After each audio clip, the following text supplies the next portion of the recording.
Hi guys, welcome to Jay's Skincare. My name is Julia.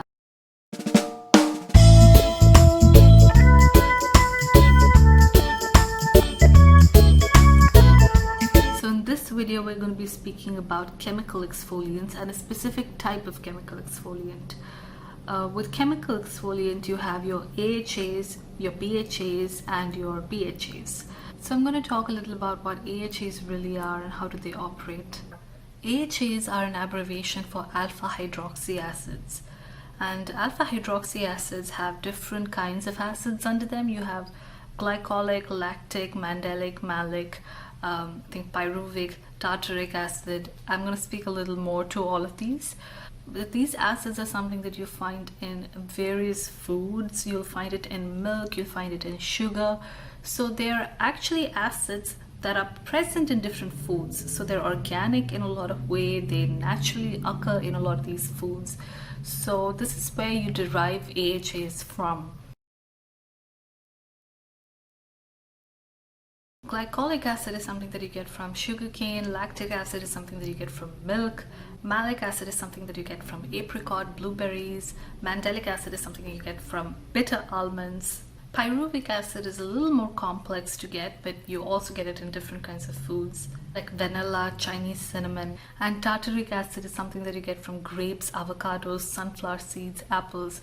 So you get what I'm saying, that these are actually acids that you find within food items, and they naturally are present in a lot of these food items. So they're quite organic, they're organic acids. I'm not saying that I'm a complete shipper of just natural and organic products.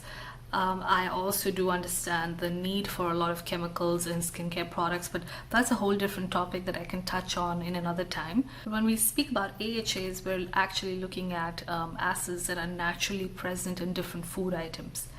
And these different acids help with exfoliation of the skin.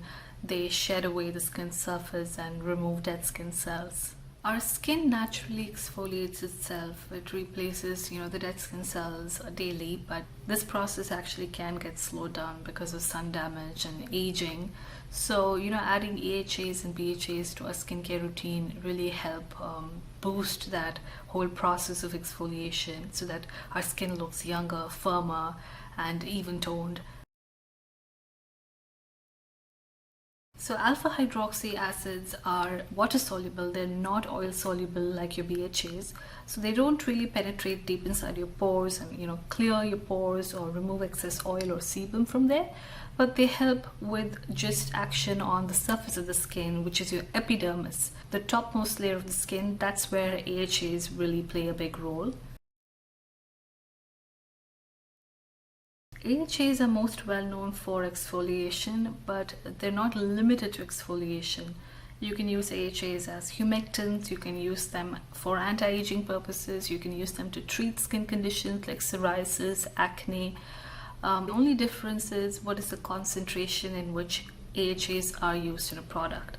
If you're using it at a very low concentration, it could easily be acting as a humectant. In fact, in a lot of moisturizers and skincare products which help with hydration of the skin, you might even see AHAs there, but they're just there in a lower concentration. And when you see AHAs being used at a very high concentration, above 20% for example, they are actively able to treat psoriasis, they're able to treat keratosis and warts. So AHAs have multiple functionality. AHAs also have anti-aging benefits. That again comes down to what is the concentration, what is the percentage of AHA that you're using in a particular product. And it's not just what's the percentage that we're using, what are we pairing AHAs up with? So AHAs with certain ingredients like vitamin C, vitamin E, they can have certain kind of effects on your skin, positive effects on your skin. Apparently Cleopatra used to bathe in sour milk in her days, and that's again lactic acid, that's what it breaks down to, it's an AHA. So her skin was known to be very youthful, very beautiful, very radiant. She was known for her skin too. So you can see the benefits of AHAs here. They do act for different purposes. They can be humectants, they can be exfoliants, they can treat skin condition, they can be anti-aging. It only depends on what's the percentage in which we use, and also are we pairing it up with other ingredients that can complement or boost the efficacy of an AHA. So what do AHAs really do? What are the benefits of AHAs? I did a lot of secondary research on some of the pros and cons of AHAs, and I'll be referring to some key points from the same. Apparently, AHAs bring controlled trauma to the skin, leading to quicker cell turnover.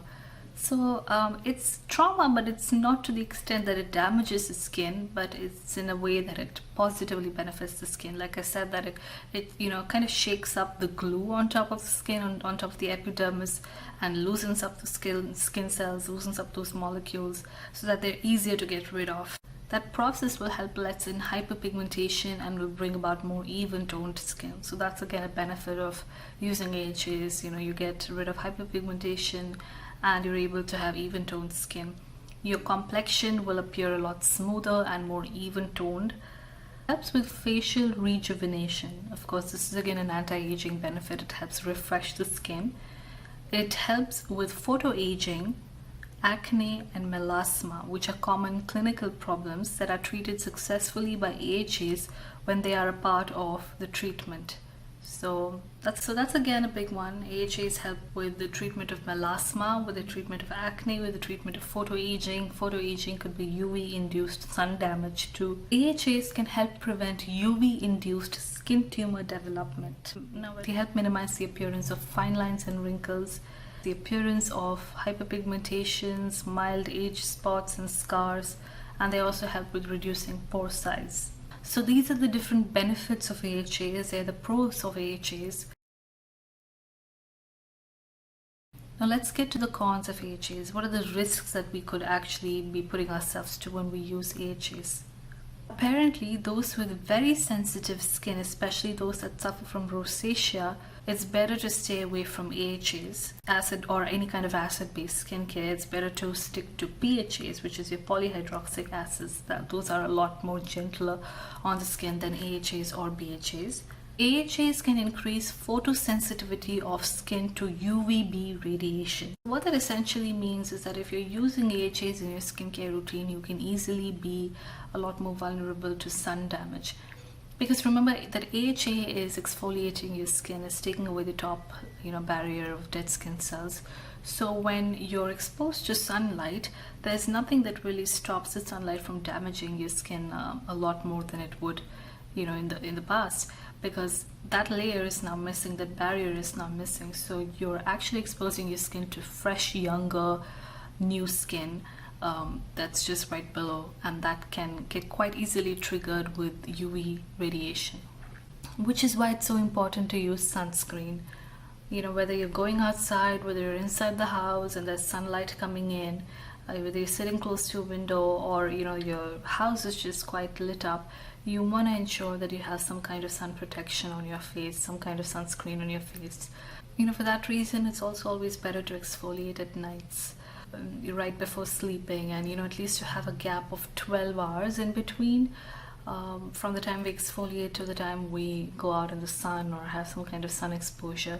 And of course, rarely but not quite uncommon that we might experience symptoms like redness, swelling and burning after exfoliating with an AHA.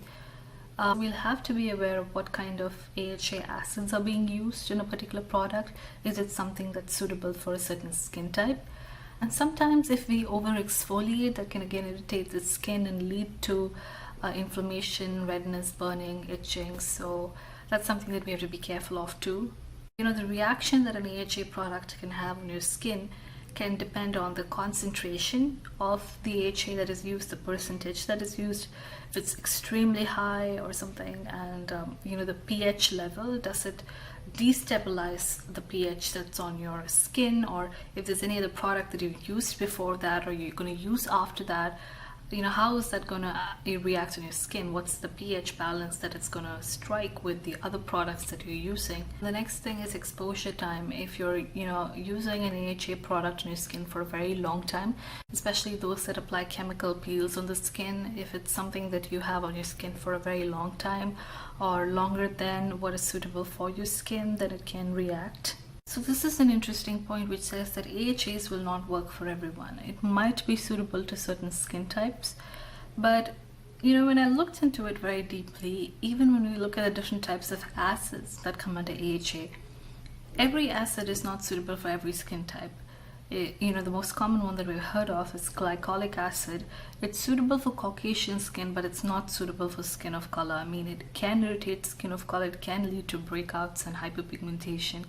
Whereas lactic acid is known to be more suitable for skin of color. It's also known to be more suitable for sensitive skin types. So we will get into the details of different acids and what kind of skin does it complement and what are the skin types that should avoid these certain acids. I'm going to be posting a video on that very soon. I'm going to get into the details of that. But for the moment, we have this point that not all AHAs will work for everyone. And lastly, AHAs can react depending on the amount of free acid that's present in the product. So these are some of the cons of AHAs that we need to be aware of, but we also went through the benefits of AHA. In my next video, I'm going to talk about the different kinds of AHA acids. I'm going to go a little in depth, a little more into detail about the pros and cons of different acids, and what skin types can they suit and which skin types should avoid them. So watch out for that video. But I do hope that you found this video useful. If you do, please do give me a like and share it with whoever you think might find it useful too. Thank you so much for watching, and I'll see you soon.